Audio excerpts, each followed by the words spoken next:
YouTuber Manish की तरह Tamil Nadu CM के बेटे पर लगे एनएसए। यूट्यूबर की मां का राष्ट्रपति को लेटर। यूट्यूबर मनीष कश्यप की मां मधुदेवी ने तमिलनाडु के मुख्यमंत्री के बेटे उदयनिधि स्टालिन पर एनएसए लगाने की मांग की है। उन्होंने राष्ट्रपति के नाम लेटर लिखा है। उसमें उन्होंने कहा कि मेरे बेटे की वजह से 2 राज्यों में टकराव की स्थिति हुई। उदयनिधि की वजह से देश में टकराव की स्थिति बन गई, इसलिए मेरे बेटे जैसे उदयनिधि स्टालिन पर एनएसए लगाया जाए। उदयनिधि ने 2 सितंबर को कहा था, मच्छर, डेंगू, फीवर, मलेरिया और कोरोना ये कुछ ऐसी चीजें हैं जिनका केवल विरोध नहीं किया जा सकता बल्कि उन्हें खत्म करना जरूरी होता है। सनातन भी इसी तरह है। जी हाँ, उन्होंने सनातन धर्म पर कठोर प्रहार किया है जिसमें हिंदुओं की भावनाएं आहत हुई हैं। 4 दिन बाद उन्होंने पहली बार सफाई दी। उन्होंने कहा कि वे किसी भी धर्म के दुश्मन नहीं है। उनके बयान का गलत मतलब निकाला गया है।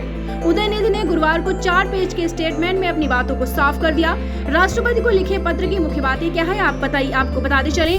बिहार सरकार और तमिलनाडु सरकार की मिलीभगत से मेरे बेटे पर एनएसए लगाया गया है, ये कहना है मनीष कश्यप की मां का।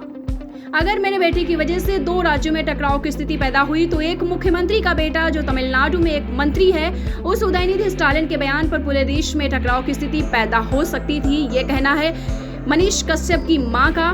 अगर संविधान सबके लिए बराबर है तो तमिलनाडु के मुख्यमंत्री के बेटे पर एनएसए क्यों नहीं लगाया गया। तमिलनाडु में प्रवासी मजदूरों के साथ जो घटना घटी थी उसकी सुप्रीम कोर्ट के ओर से गठित कमेटी से स्वतंत्र जांच करवाने की मांग करती हूँ, ये कहना है यूट्यूबर मनीष कश्यप की मां का।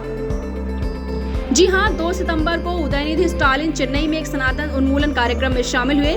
वहीं स्पीच के दौरान उन्होंने सनातन धर्म की तुलना डेंगू, मलेरिया और कोरोना से की। उदयनिधि कहा कि जिस तरह मलेरिया और कोरोना को खत्म किया जाना जरूरी है, उसी तरीके से सनातन धर्म को भी। उदयनिधि के इस कमेंट पर BJP IT cell head Amit Malviya ने ट्विटर पर लिखा, उदयनिधि की बातों से यह लगता है कि सनातन को मानने वाली 80% आबादी का नरसंहार कर दो। 3 सितंबर उदयनिधि ने सनातन धर्म को खत्म करने की बात फिर दोहराई। बोले, मैंने केवल सनातन धर्म की आलोचना की और सनातन धर्म को खत्म कर दिया जाना चाहिए। 6 सितंबर चेन्नई में मीडिया से बातचीत में उदयनिधि ने कहा, वो अपने बयान पर कायम है। वे हिंदू धर्म के खिलाफ नहीं है बल्कि जातिगत भेदभाव जैसे सनातन प्रथाओं के खिलाफ है। तमिलनाडु में बिहार के मजदूरों के साथ मारपीट का फर्जी वीडियो शेयर करने को लेकर यूट्यूबर मनीष कश्यप की मुश्किलें बढ़ी। इस मामले में बिहार पुलिस की आर्थिक अपराध इकाई EOU ने मनीष कश्यप के खिलाफ FIR दर्ज की थी। तो आपको बताते चलें, मनीष कश्यप की मां का कहना है कि अगर मेरे बेटे पर एनएसए लगाया जाता है तो क्या उदयनिधि की वजह से देश में टकराव की स्थिति नहीं पैदा हुई है। दीक्षांत एडुटेक लाया है दीक्षांत डिजिटल क्लास। दीक्षांत डिजिटल क्लास का उपयोग कर छात्र बना सकते हैं पढ़ाई को बेहद आसान और मजेदार। दीक्षांत डिजिटल क्लास को स्कूल में बैठकर देखना है तो पेन ड्राइव और स्मार्ट टीवी बनेगा सही माध्यम। चलिए अब ये भी जानते हैं कि दीक्षांत डिजिटल क्लास का फी स्ट्रक्चर क्या होगा।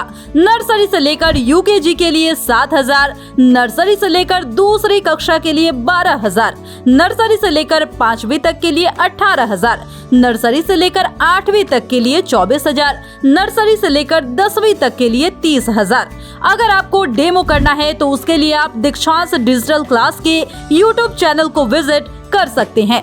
हमारे YouTube चैनल को सब्सक्राइब और Facebook पेज को लाइक करना ना भूलें। धन्यवाद।